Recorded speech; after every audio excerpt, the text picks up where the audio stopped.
പേര് സിവിലാണ്, കോഴിക്കോട് നിന്നാണ് വരുന്നത്. ഞാൻ പറയാൻ കാരണം വേറൊന്നുമല്ല, ആദ്യമായിട്ടാണ് കണ്ണൂർ GTS പങ്കെടുക്കുന്നത്. അപ്പൊ നിങ്ങൾ എനർജി കാണിക്കാൻ വേണ്ടി ഒന്നുകൂടി കഴിയില്ല.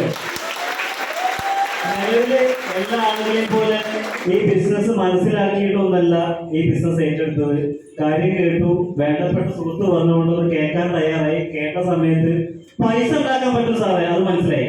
അതിനുശേഷം കുറച്ച് ഉൽപ്പന്നങ്ങൾ വാങ്ങിച്ചു. കാരണം ബിസിനസ് അല്ലേ. വാങ്ങിച്ച ഉൽപ്പന്നങ്ങളൊക്കെ എന്റെ പ്രായമുള്ള ആളുകൾ നിങ്ങൾക്ക് എല്ലാവർക്കും അറിയാം, എന്താണ് മടിയന്മാരെനിക്ക് കൂടുതലുണ്ടാവുക. ചെറിയ പ്രായമുള്ള ആ ഒരു സമയത്തുള്ള ആ സിറ്റുവേഷൻ തന്നെ കുറച്ച് ഉൽപ്പന്നങ്ങൾ ലീഡേഴ്സ് പറഞ്ഞ പോലെ തന്നെ ബിസിനസ് ആണ്, കുറച്ച് ഉൽപ്പന്നങ്ങൾ വാങ്ങിച്ചു. ആ ഉൽപ്പന്നങ്ങളൊക്കെ വാങ്ങിച്ചിട്ടുണ്ടായിരുന്നത് ഈ ഉൽപ്പന്നങ്ങളൊക്കെ വിറ്റ് തീർക്കാൻ വേണ്ടി മാത്രമാണ്. വിറ്റ് തീർത്താൽ പിന്നെ വിൽക്കാണ്ടല്ലോ, പൈസ ഉണ്ടല്ലോ, ഇറക്കിയ പൈസ. അങ്ങനെ ആ ഒരു നെഗറ്റീവ് മൈൻഡോട് കൂടിയാണ് തുടക്കത്തിൽ ഈ ബിസിനസിനെ കണ്ടിട്ടുള്ളത്. അതിന്റെ വിറ്റ് തീർന്ന സമയത്ത് പ്രൊഡക്റ്റ് വിറ്റതിൽ സുഹൃത്തിന്റെ ഒരു അമ്മ ഈ പേസ്റ്റ് ഉപയോഗിച്ചു, നമ്മുടെ ഹെർബൽ പേസ്റ്റ് ഉപയോഗിച്ചതിന്റെ ഫലമായിട്ട് 2 ദിവസം കഴിഞ്ഞിട്ട് അവന്റെ അമ്മ എന്നെ വിളിച്ച് പറയാണ്, നിന്റെ പേസ്റ്റ് തേച്ചിട്ട് എന്റെ പല്ലുവേദന മാറിട്ടോ.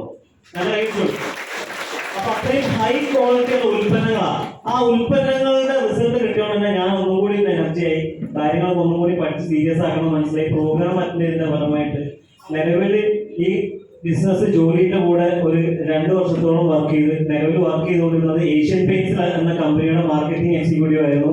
അതിന്റെ കൂടെ ഈ ജോലിയുടെ കൂടെ തന്നെ 2 വർഷം വർക്ക് ചെയ്തു. പതിയെ ബിസിനസ് ഡെവലപ്പ് ചെയ്ത് നിലവിൽ കിട്ടുന്ന ജോലിയുടെ അതേപോലെ തന്നെ വരുമാനം നമ്മുടെ ഈ മേഖലയിൽ കിട്ടാൻ തുടങ്ങിയ സമയത്ത് കിട്ടിയ ജോലി ടാറ്റാ ബൈ ബൈ പറഞ്ഞു. നിലവിൽ കിട്ടിയ അതേപോലെ തന്നെ വരുമാനം ഇവിടെ ഉണ്ടാക്കി ഫുൾ ടൈം കരിയറായിട്ട് ഈ ബിസിനസ് ഏറ്റെടുത്തു. Thank you. നിങ്ങൾക്ക് എല്ലാവർക്കും ഇതുപോലെ കാര്യങ്ങൾ പഠിക്കാം, വന്ന ഉടനെ തന്നെ ചെയ്യാനുള്ളതല്ല, കാര്യങ്ങൾ പഠിച്ച് മനസ്സിലാക്കുക.